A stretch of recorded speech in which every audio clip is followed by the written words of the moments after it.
Sobat Diet Kalori, bertemu kembali dengan saya Erwin Eka, founder dari dietkalori.co.id. Nah, di video kali ini kita akan membahas pertanyaan tentang apakah boleh mengkonsumsi obat diet.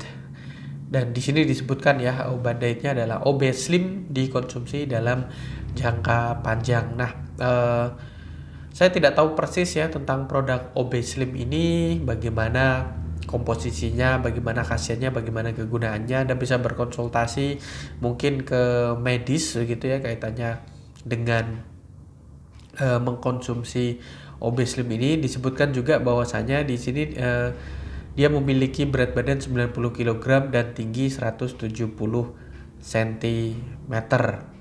Seperti itu. Nah, untuk konsumsi jangka panjang, jadi sekali lagi kita di diet kalori ini jangankan untuk mengkonsumsi jangka panjang ya, jangka menengah, jangka pendek sekalipun sangat tidak menyarankan menggunakan obat-obatan diet semacam seperti itu. Jadi kita lebih banyak mendapati dari mereka yang mengkonsumsi obat-obatan untuk penurunan berat badan ini akan mendapatkan beberapa efek samping yang justru tidak baik bagi kesehatan mereka, terlebih lagi jika penggunaannya jangka panjang. Obat-obatan yang beredar di pasaran ya, dalam bentuk kapsul, dalam bentuk jamu herbal atau apapun itu gitu ya, kebanyakan mereka memiliki efek laksatif atau berkaitan dengan pencernaan. Mereka memiliki efek ketika dikonsumsi adalah menjadikan sistem pencernaan kita, terutama sistem buang air besarnya ya,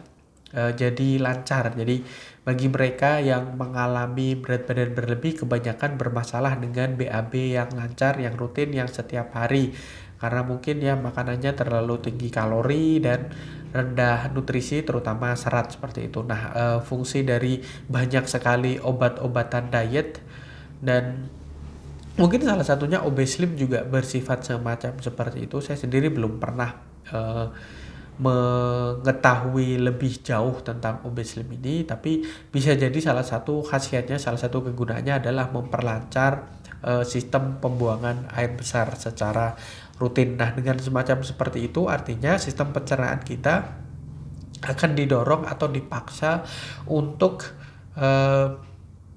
ya, banyak sekali yang memberikan efek, misalnya menjadikan penyerapan air di dalam usus ini lebih optimal, sehingga feses atau kotoran yang kita miliki ini lebih lancar untuk keluarnya, karena banyak yang karena terlalu kering ya, terlalu keras, jadi susah untuk dikeluarkan. Nah, dibikin basah, lembek dan sebagainya ya fesesnya. Mohon maaf kalau mungkin Anda sedikit merasa jijik, tapi kenyataannya memang semacam seperti itu.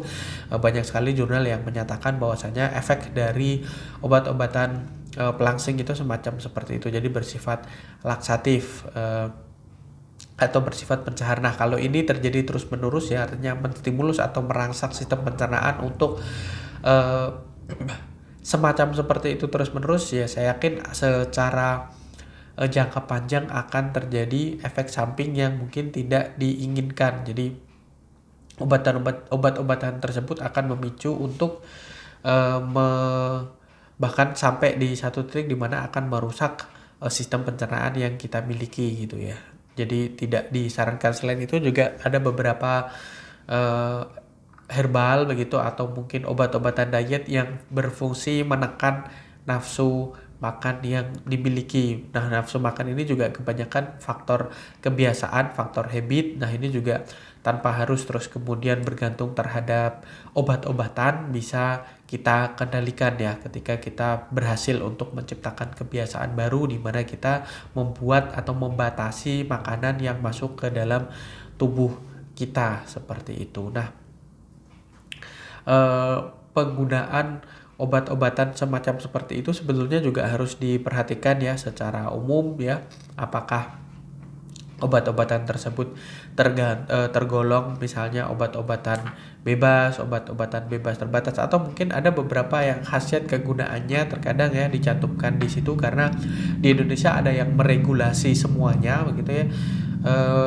Yaitu tadi bersifat semacam seperti pencahar, membantu untuk mengeluarkan atau membuat sistem pencernaan jadi lebih sehat dengan BAB yang lancar, yang rutin, semacam seperti itu. Tapi ya secara umum dikenal oleh masyarakat sebagai obat diet, ada yang semacam seperti itu. Atau ada beberapa yang misalnya ada pengalaman banyak gitu ya orang-orang yang salah paham ya, obat-obatan yang mampu untuk menurunkan kadar lemak darah dianggap sebagai obat yang mampu untuk menghilangkan lemak tubuh. Jadi antara dua lemak ini dianggap sebagai satu kesatuan. Jadi mengkonsumsi obat-obatan yang sebetulnya tidak bisa secara bebas didapatkan, namun ya di Indonesia ini ya banyak obat yang sebenarnya tergolong obat-obatan yang harus dikonsumsi atas resep dokter tapi bisa dikonsumsi dengan sembarangan. Jadi obat-obatan yang menurunkan kadar lemak darah tapi justru diklaim atau dianggap ya, bukan diklaim ya, tapi dianggap oleh banyak sekali orang sebagai obat penurun